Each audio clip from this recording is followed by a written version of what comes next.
ऋषि बहुत सुंदर वाक्य देते हैं, वो मैं आपके सामने रख दूं, फिर कथा को जोड़ूंगा इस व्याख्यान से। हमारा मित्र कौन है और शत्रु कौन है?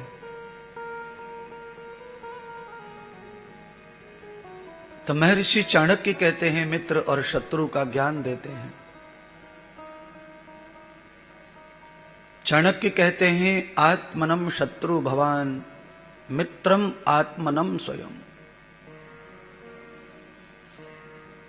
अपार उत्तिष्ठितो गृहामि त्वः आत्मनम विनाशः। चाणक्य जी का कहना है कि हम स्वयं ही अपने मित्र हैं। आकाश की तरह दिव्य विकास, ऊंचाइयां भी अगर चढ़ना है तो उसकी जिम्मेदारी भी हमारी है। और सबसे बड़ी शत्रु अगर कोई है तो वो भी हम खुद के खुद ही हैं। तो कहा कैसे?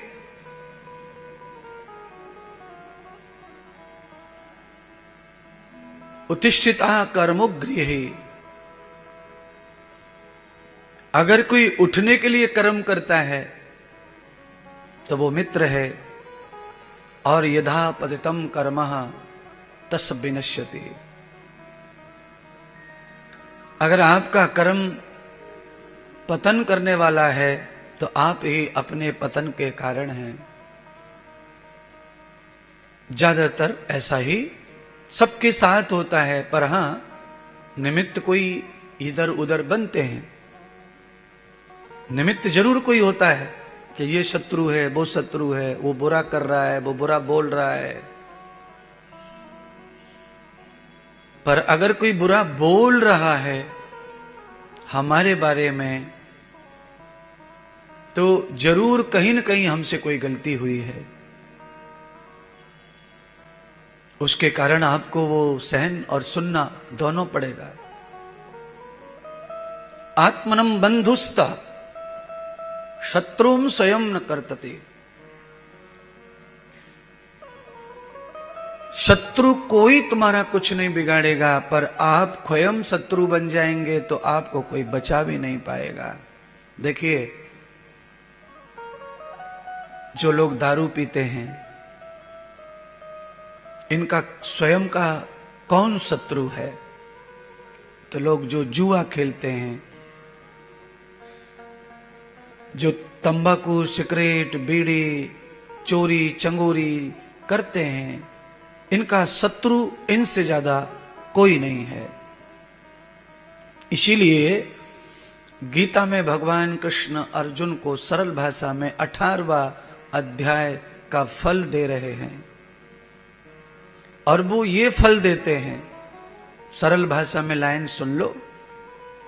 जैसा कर्म करेगा वैसे फल देगा, ये है गीता का। क्लियर हो गया? ये भाषा ही हिंदी है, पर ये एक गीता का श्लोक भी यही कहता है।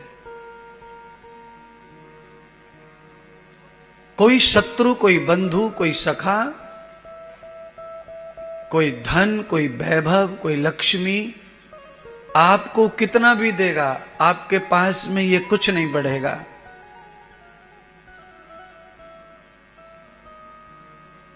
कितना भी कोई दे आपको, बढ़ेगा नहीं। आपका वैभव, आपका धन, आपका कीर्ति, आपका बल तब बढ़ेगा जब आपका स्वयं का कर्म श्रेष्ठ होगा। बहुत लोगों को दान मिलता है वृंदावन में। आश्रम का बिल, बिजली का भरने को पैसा नहीं बचता, दान उनको भी आता है, पैसा उन्हें भी मिलता है, उनके भी चेले चपाटे हैं। पर आश्रम पर कलर नहीं हो रहा है, छत गिरी पड़ी है, टूट गया छजला, रिपेयर नहीं हो रहा है। क्यों नहीं हो रहा है? क्योंकि आश्रम का सब हो सकता है, पर आश्रम की जिम्मेदारी जिनकी है वो शत्रु हैं स्वयं के। पतन कर लिया है खुद को। कैसे? कोई उन्नत कर्म नहीं किया है। आग्रही गगनम सदृशः, कोई उनका उन्नत कर्म नहीं है, परमार्थ नहीं करते, चेलों के भरोसे बैठे रहते हैं। कोई चेला आएगा, मूड लेंगे उसको प्रार्थना कर लेंगे।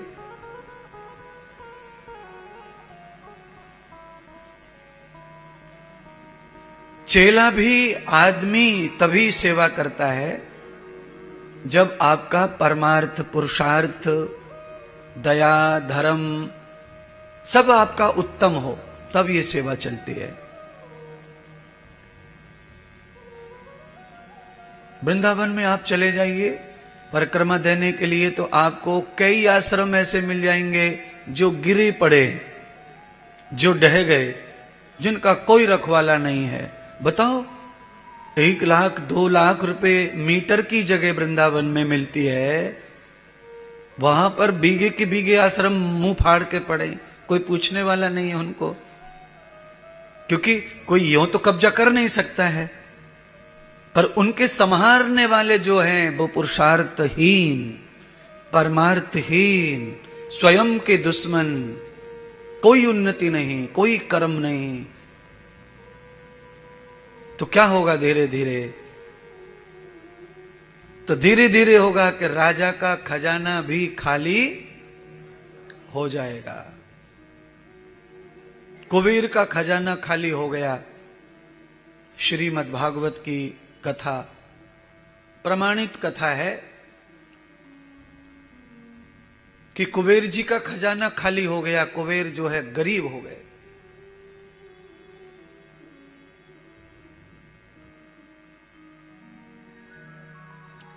बहुत बार कथा सुनी है। कुबेर के साथ में उसके भाई भी गरीब हो गए, इंद्र आदि सब देवता गरीब हो गए। और कितनी संपत्ति उनके पास। धरती पर किसी के पास में धन हो तो उसको अपन उपमा देते हैं कुबेर की, अरे भैया ये तो कुबेर का महार भंडार है इनके घर में, ये तो कुबेर है साक्षात, इनके पास तो इतना धन है। तो हम कुबेर की उपमा देकर धनवान व्यक्ति का सम्मान करते हैं। इसका मतलब कुबेर का खजाना ही सर्वश्रेष्ठ है। कुबेर का खजाना, लक्ष्मी का खजाना, शिव का खजाना, ये कुबेर का खजाना है।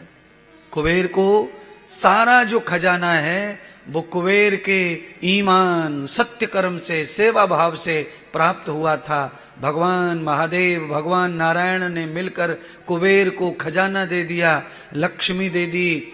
और ये क्यों दे दी? क्योंकि उस समय कुबेर बहुत ही परमार्थी थे।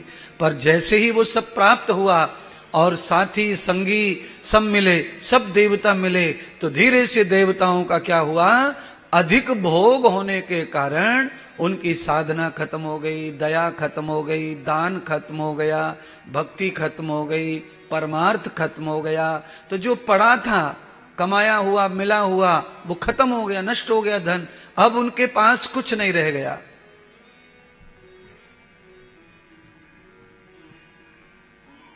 सब खत्म हो गया। देवता कुबेर के पास में धन समाप्त हो गया।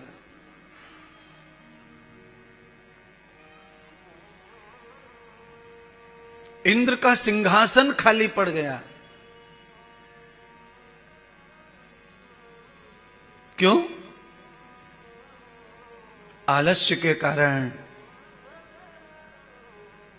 भोग और निद्रा के कारण। हमारे अंदर जब भोग और निद्रा केवल बचती है तो फिर हमारा सब कुछ समाप्त हो जाता है, हमारे पास कुछ नहीं रहता।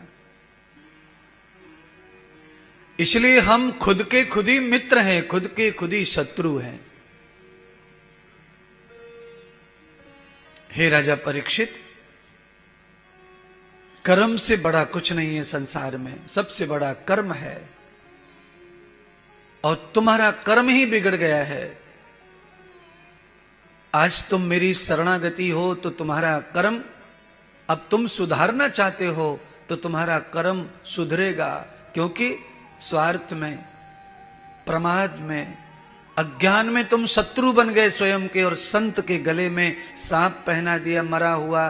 आज तुम्हें जब दिखा, चारों तरफ से काल ने, दुख ने घेर लिया, समाज में थू थू हो रही है, अपमान हो रहा है, तो आज तुम फिर संतों की शरण में आए हो, तो इसका मतलब अब तुम अच्छा सोचते हो, अच्छा चाहते हो, और संगत भी तुमने अच्छी पकड़ ली। कल तुम्हारी संगत कलयुग के साथ थी, आज तुम्हारी संगत सुखदेव के साथ है। इसीलिए जो सुख देने वाला देवता है गुरु, वो अगर हमारे संग है तो हमारा जरूर प्रायश्चित हो जाएगा पिछले कर्मों का।